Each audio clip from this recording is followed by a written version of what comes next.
When a child is referred to the Children's Advocacy Center, it's typically because they've been referred to either the Department of Children and Families or to a local law enforcement agency. They reach out to us to basically coordinate the response with all the different agencies. Police would need to know what happened so that they could gather evidence. The district attorney's office would need to know what happened so that they could see if a crime occurred. Child Protective Services is often involved if the alleged offender was in a caregiving role. So our job is to get all those different players together so that the child only has to tell their story one time.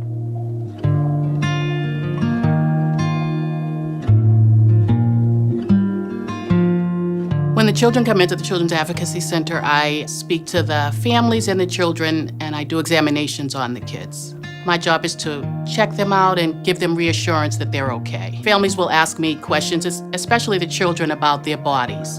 Are their bodies okay? Can anyone tell that this has happened to me? And what's going to happen with their bodies after? So a lot of kids will take on what has happened to them and put it on themselves. So you have to give that reassurance back to the kids that this is nothing that you did. You couldn't do anything about this. This is not your fault.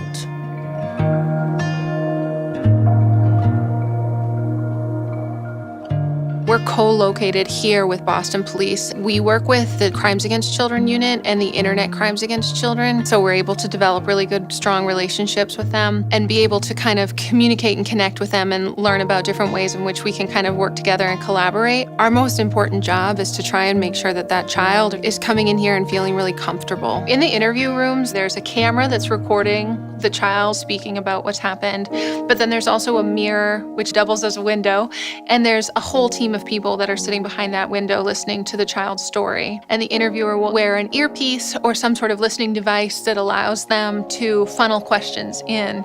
I always say the kids that we see are exceptional because they're literally the exception to the rule. Most kids don't talk, and these kids are talking. And I'm just so blown away by their courage to come forward.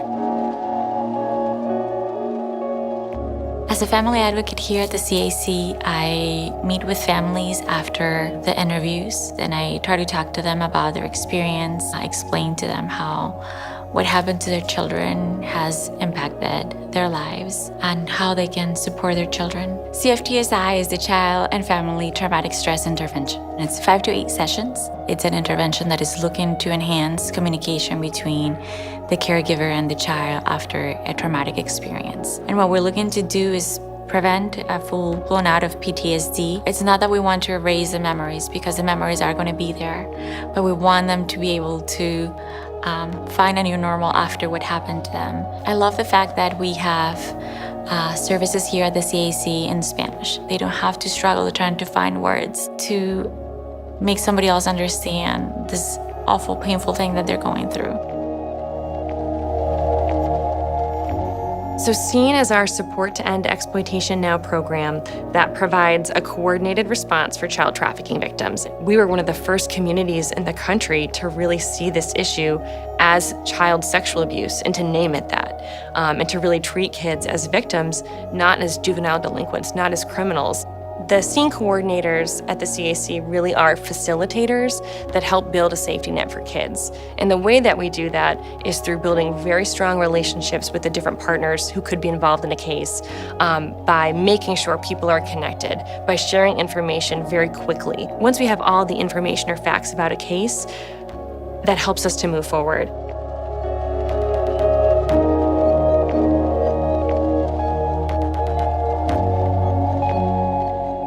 We're all fighters, and we work really hard for the kids that come in through these doors because it's important to us that they understand that there are people that care and they're going to do something about it, that something happened that shouldn't have happened, and we all care about it and we want to help.